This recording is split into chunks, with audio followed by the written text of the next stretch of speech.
इस हालात में टल्ली की मौत हुई है। तुम्हारी गुल से शादी लोगों को 1000 बातें बनाने का मौका देती। 10 बातें बनाई या 10,000, मुझे कोई फर्क नहीं पड़ता। मुझे पता है तुम्हें परवाह नहीं है। तुम्हें अगर माँ की परवाह होती तो तुम मान जाते। 3 दिन से सर फोड़ रही हूं, लेकिन तुम अपनी करके रहे। ये भी ना सोचा जो वक्त तुम्हारी बेटी की शादी का है, तुम्हारा अपना घर बसाना जग हसाई की वजह बन सकती है। इस औरत के साथ कोई 20 मिनट भी गुजार ले तो उसे नफरत हो जाएगी।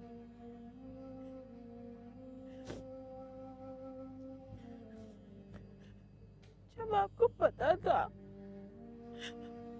तो आप इतनी इतनी देर मेरे साथ क्यों रहते थे? टल्ली के कमरे में रह लेना, पूरा कमरा तुम्हारा होगा, अपना सामान भी अपनी मर्जी से सेट कर लेना।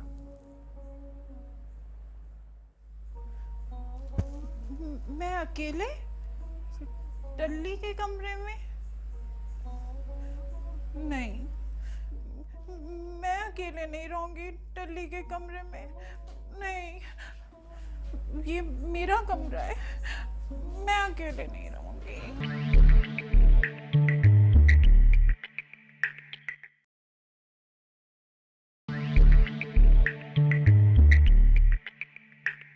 नहीं, मैं अकेले नहीं रहूंगी। अच्छा, बच्चों की तरह जिद मत करो हलीमा। नहीं, ये मेरा कमरा है।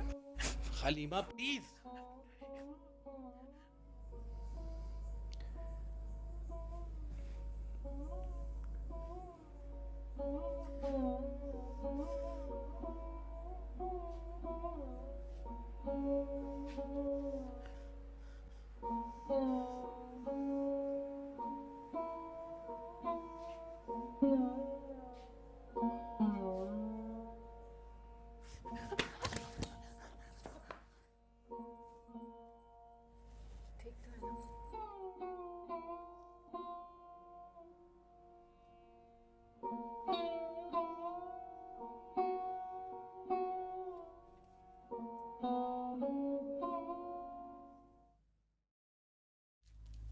जन्नत, इतने तेज बुखार में बाहर आने की क्या जरूरत थी?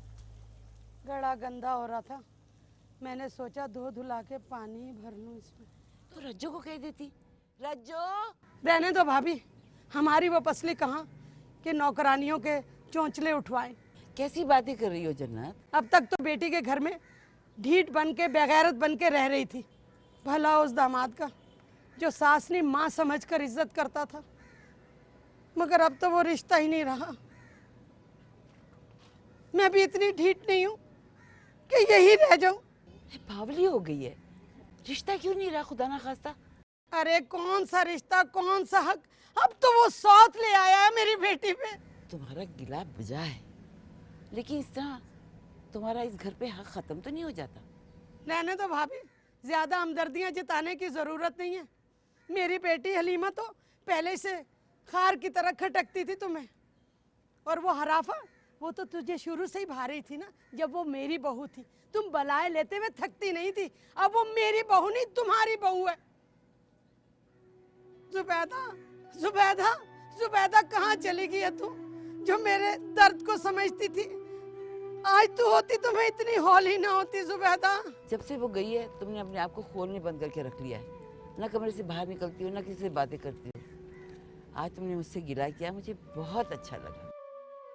ये गलत फहमी भी दिल से निकाल दो कि मैं तुम्हारा दर्द नहीं समझ सकती। सगीर मियाँ की इस हरकत पे मुझे भी उतना ही मिलाल है जितना तुम्हें। सच कहते हैं सियाने, बेटियां अपने माओ के नैन नक्श ले न लें, मगर उनके हाथों की लकीरों को अपनी हथेलियों में जरूर चुरा लेते हैं। अगर मेरे नसीब में सौत लिखी थी तो मेरी बेटी के नसीब में सौत कैसे न लिखी होती?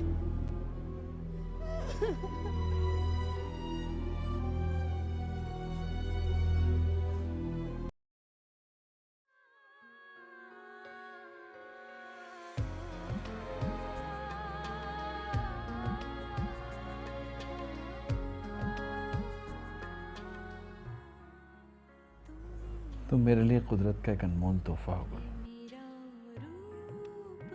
एक नेमत।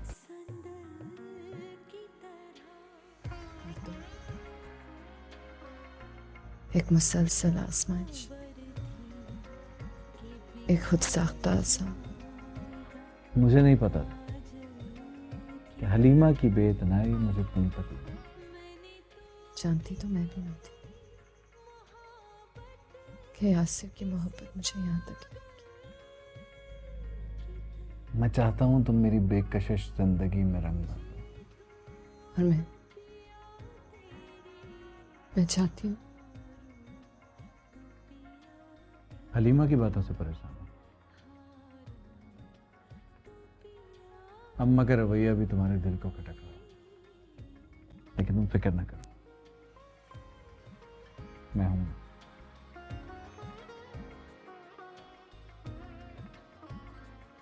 क्यों हो तुम मेरे साथ? वो क्यों नहीं है? मुझे यकीन नहीं आ रहा कि तुम मेरी जिंदगी में शामिल हो। कौन सी मुबारक घड़ी थी जब मैंने तुम्हें तुमसे मांगा और तुमने मेरी दरख्वास्त कबूल की।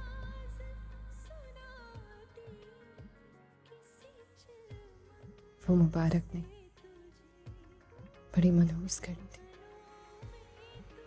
जब तुम मेरे पास आए। तो मेरी ठुकराई हुई मोहब्बत, कुचली हुई अना और चोट खाई हुई जख्मी रूह को किसी सहारे की तलाश थी। मेरी बर्बादी तुम्हारी खुशकिस्मती बन गई।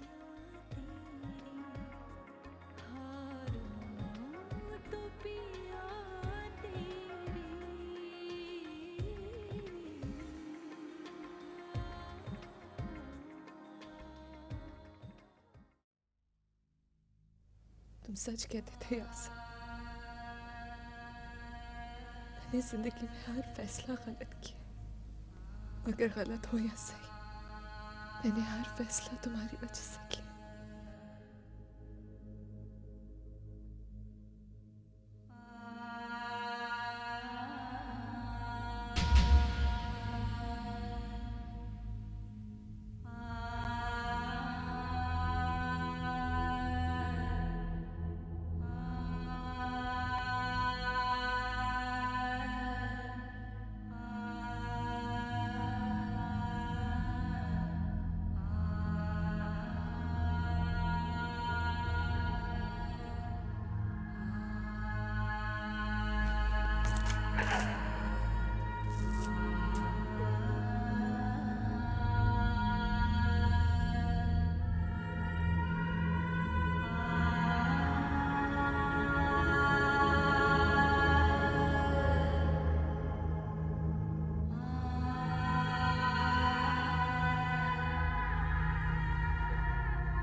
पापा,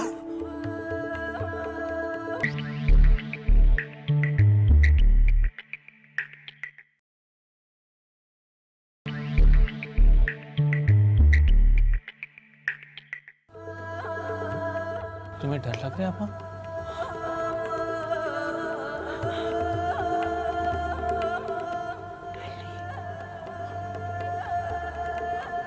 मुझको भी डर लगता था आपा,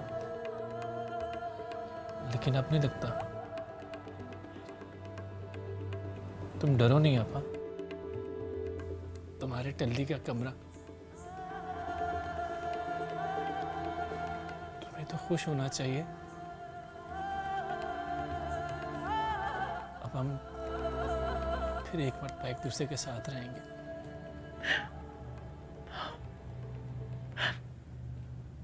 फिर से पहले हम इकट्ठे रहा करते थे ना, एक कमरे में। बचपन में मैं अपने मुन्ने से भैया को अपने गोद में लिटा के सुलाया करती थी। फिर मेरी शादी हो गई और मैं तुम्हारे भैया के कमरे में चली गई, निम्मो के अब्बा के कमरे में। और तुम्हारी दुल्हन तुम्हारे कमरे में आ गई। मगर मगर अब तुम्हारी दुल्हन निम्मो के अब्बा के कमरे में है और मैं वापस यहाँ आ गई। मुझे बहुत डर लगता है। मुझे बहुत। तुम परेशान ना हो आपा, मैं तुम्हारे साथ हूँ। सो जाओ आपा, सो जाओ आपा, आपा सो जाओ, आपा सो जाओ। हाँ मैं नहीं जाऊँगा आपा, सो जाओ, सो जाओ आपा। अब सो जाओ, सो जाओ आपा, सो जाओ, सो जाओ, सो जाओ।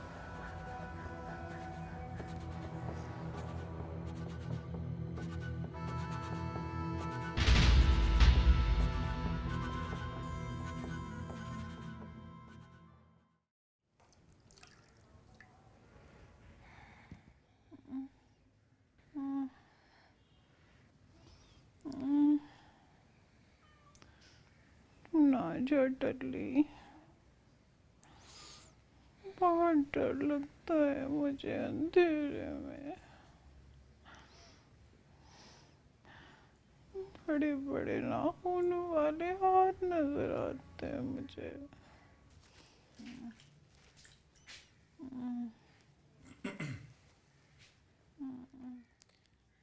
अम्मा बता रही थी कि हलीमा की तबीयत बहुत ख़राब है, बहुत तेज़ बुखार है इसे। तुम इसे उठाओ, मैं डॉक्टर को दिखा के लाता हूँ। दवाई दे चुकी हूँ मैं। दवाई से क्या होता है?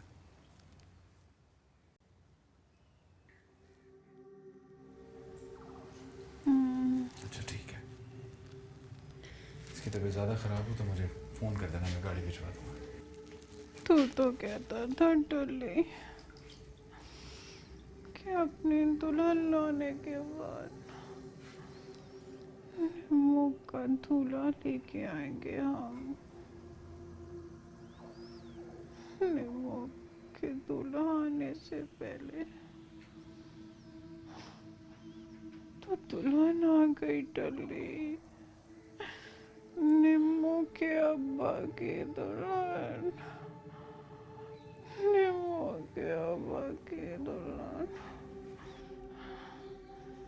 ले जाओ जल्दी, दुल्हन को ले जाओ, ले जाओ उसे वापस। टल्ली ले जाओ उसे वापस टल्ली। तबीयत ख़राब नहीं है इसकी, दिमाग ख़राब हो गया है।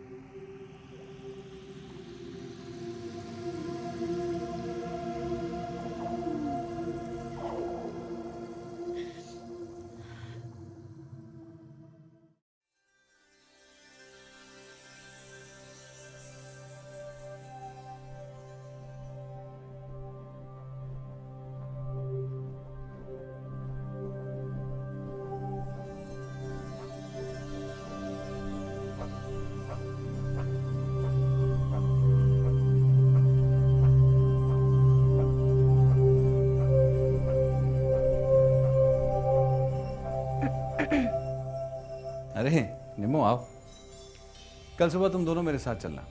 बैंक चलेंगे, कुछ पैसे निकालेंगे, उसके बाद तुम्हें बाजार छोड़ दूंगा। जीप भर के शॉपिंग करना, दोनों? तुम और तुम्हारी अम्मी। पर अम्मी की तो तबीयत खराब है, वो बाजार नहीं जा सकती। निमो, मैं गुल की बात कर रहा हूँ।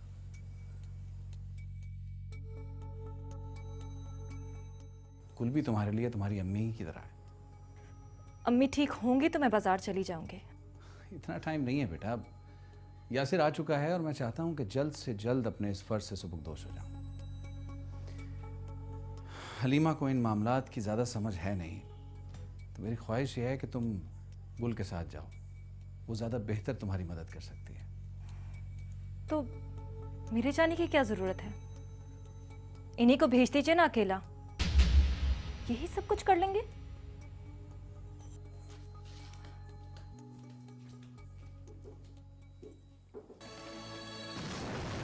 तुम बुरा मत मानना गुल, नाराज है मुझसे कुछ, बच्ची है, समझ जाएगी।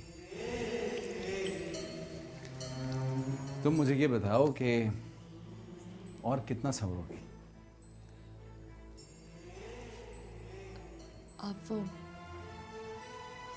बाजार जाने की बात कर रहे थे? हाँ, मैं चाह रहा था कि यासिर से बात करके अगले महीने की कोई तारीख रख लूं। मैं चाहता हूं तुम इस शादी की भरपूर तैयारी करो, कोई कमी ना रह पाए। जो लोग तुम्हारी और मेरी शादी से खुश नहीं हैं और बातें बनाते हैं, मैं चाहता हूं कि वो सब मुकर जाएं। तुम इस तरह मां बनकर निमो को रुखसत करो।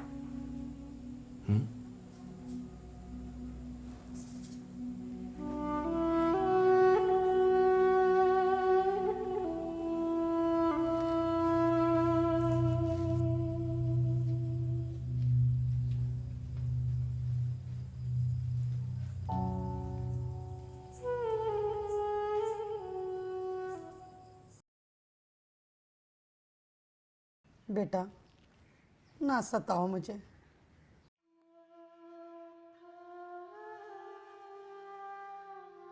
ये पी ले। खाए पिएगी नहीं तो कैसे ठीक होगी बेटा? हाय बीबी जी, खाने पीने से क्या होता है, खाया पिया सब एक तरफ हो जाता है जब अपने ही मर्द को किसी और के साथ गले लगाते देखो।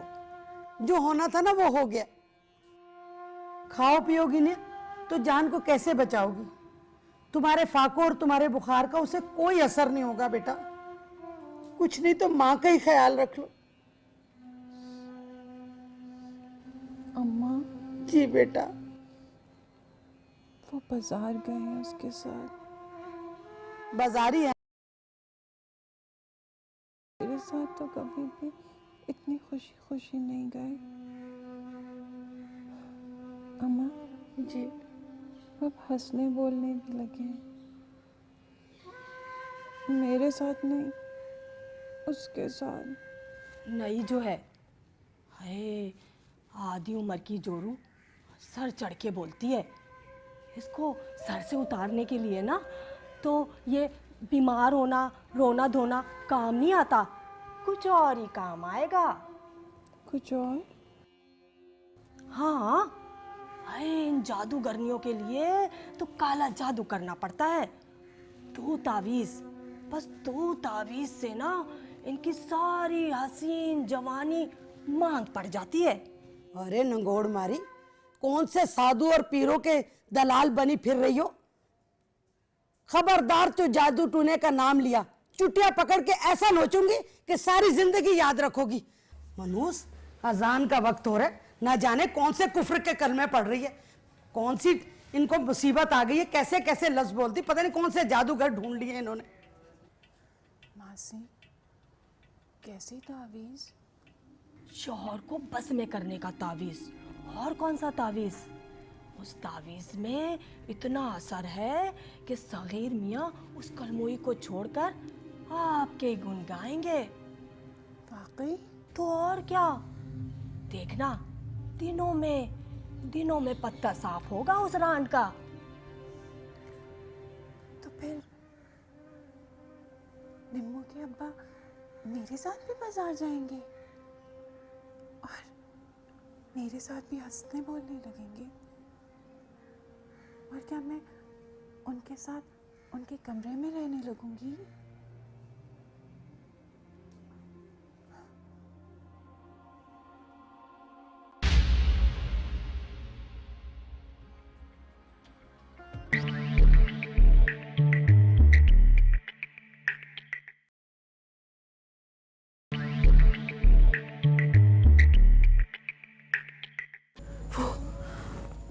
वो साजिद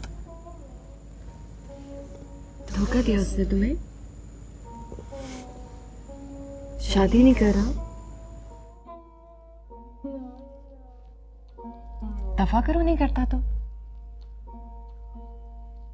मैंने तो तुमसे कभी कहा नहीं था, लेकिन मुझे तो वो शक्ल से धोखेबाज और फ्रॉडिया लगता था। इस जमीन पे बड़े मटक मटक के चलती है। अरे तोड़ दे इसकी अकड़, खत्म कर दे इसकी अकड़। अरे उसकी अकड़ तो ऐसे तोड़ी जा सकती है कि इस पे उसे सबसे ज्यादा मान हो, वो सहारा ही ना रहे। तो शादी भी देर किस बात की है? अरे उसका मान खत्म कर दे, तोड़ दे इसकी मान। मिजाज बहुत भरम लग रहे हैं।